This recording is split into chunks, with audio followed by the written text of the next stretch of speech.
Welcome to Story Time. I am Reading Buddy. We bring you a story every week. Let's continue chapter 11 of The Wonderful Wizard of Oz. Oh, don't forget to stay until the very end and learn a Chinese phrase with Reading Buddy. Ready? Let's get started.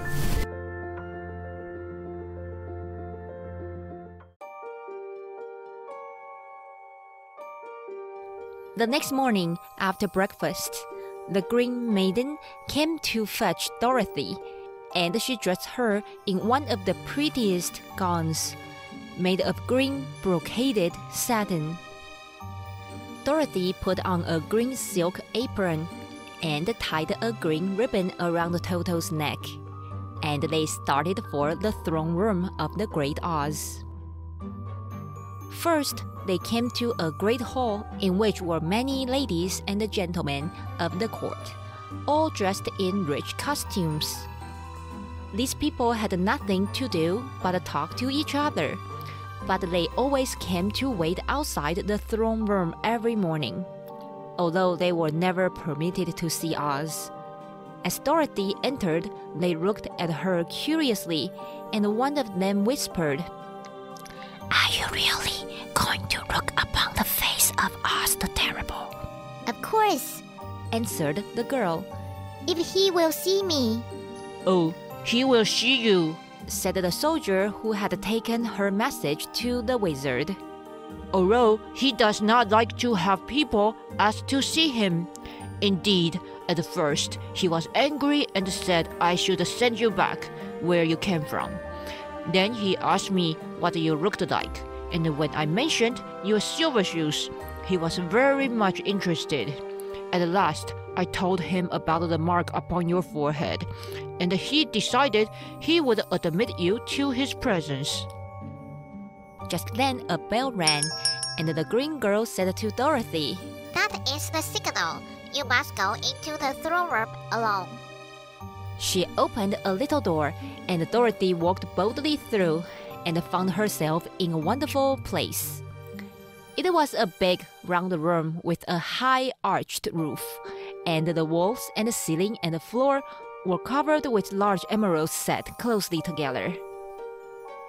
In the center of the roof was a great light, as bright as the sun, which made the emeralds sparkle in a wonderful manner. But what interested Dorothy most was the big throne of green marble that stood in the middle of the room. It was shaped like a chair and sparkled with gems, as did everything else. In the center of the chair was an enormous head, without a body to support it or any arms or legs whatever. There was no hair upon this head, but it had eyes and a nose and a mouth, and was much bigger than the head of the biggest giant. As Dorothy gazed upon this in wonder and fear, the eyes turned slowly and looked at her sharply and steadily.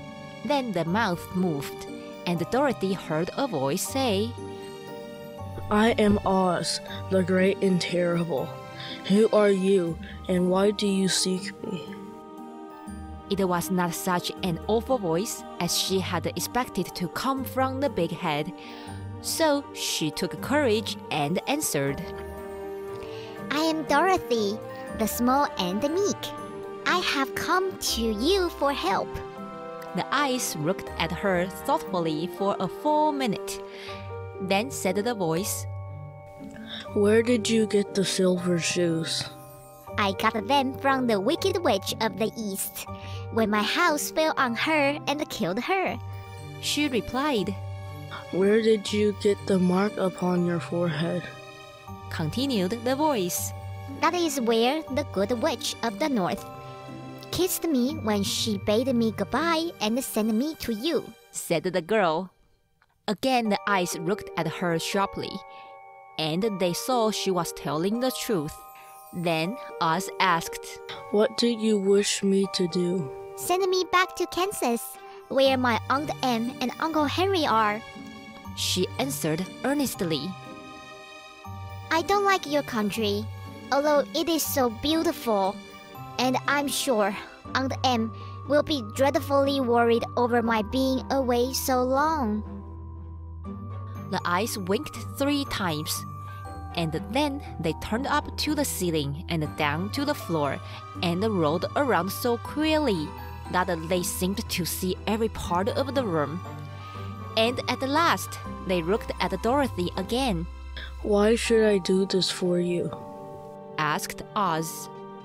Because you are strong and I am weak. Because you are a great wizard, and I am only a little girl. But you are strong enough to kill the Wicked Witch of the East, said Oz. That just happened, returned Dorothy simply. I could not help it. Well, said the head, I will give you my answer. You have no right to expect me to send you back to Kansas, unless you do something for me in return. In this country, everyone must pay for everything he gets. If you wish me to use my magic power to send you home again, you must do something for me first. Help me and I will help you. What must I do? asked the girl. Kill the Wicked Witch of the West, answered Oz. But I cannot, exclaimed Dorothy, greatly surprised. You kill the Witch of the East, and you wear the silver shoes, which bear a powerful charm. There is now but one Wicked Witch left in all this land, and when you can tell me she is dead, I will send you back to Kansas, but not before.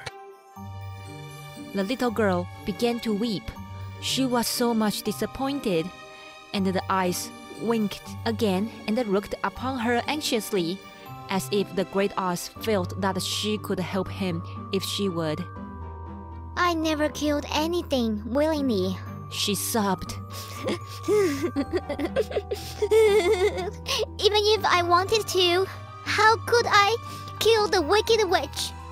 If you, who are great and terrible, cannot kill her yourself, how do you expect me to do it?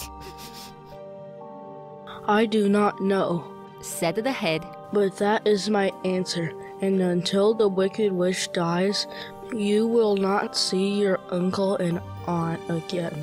Remember that the witch is wicked, tremendously wicked, and ought to be killed. Now go, and do not ask to see me again until you have done your task. Sorrowfully Dorothy left the throne room and went back where the lion and the Scarecrow and the Tin Woodman were waiting to hear what Oz had said to her. There is no hope for me, she said sadly. For Oz will not send me home until I have killed the Wicked Witch of the West. And that I can never do. Her friends were sorry, but could do nothing to help her. So Dorothy went to her own room and lay down on the bed and cried herself to sleep.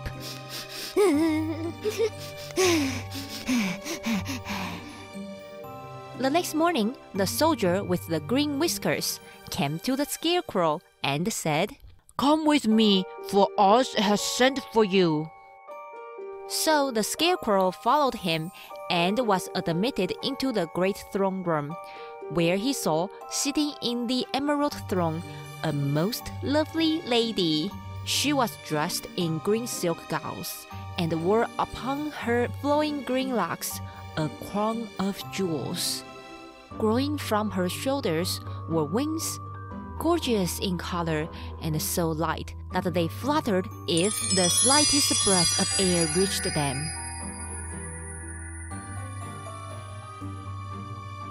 When the Scarecrow had bowed, as prettily as his straw stuffing would let him, before this beautiful creature, she looked upon him sweetly and said, I am Oz, the great and terrible.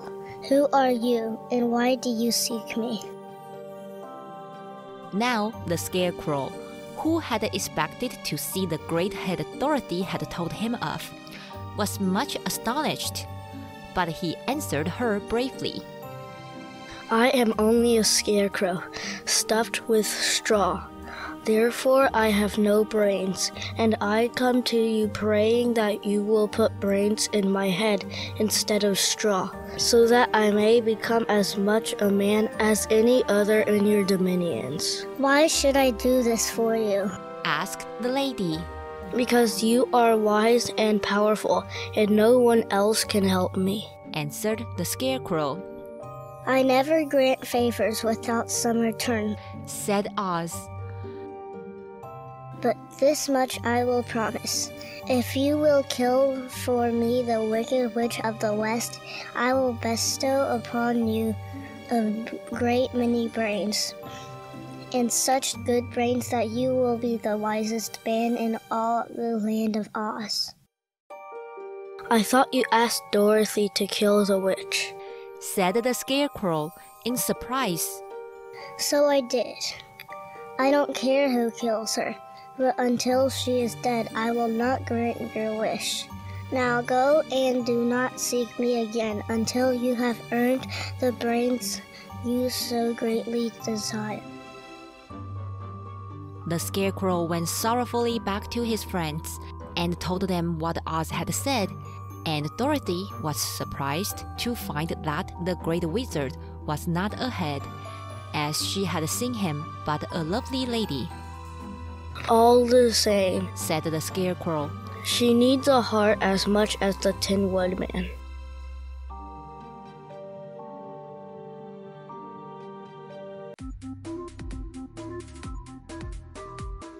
We will be back with the rest of chapter 11. In the story, Oz said, "What do you wish me to do?" In today's Chinese time, Reading Buddy is going to teach you how to say I wish in Chinese. 我希望,我希望. On your next birthday, you may tell your parents, 我希望, I wish, to have a chocolate cake, to go to a swimming pool, or something else you'd like to do on your special day. Thanks for listening. We will see you next time.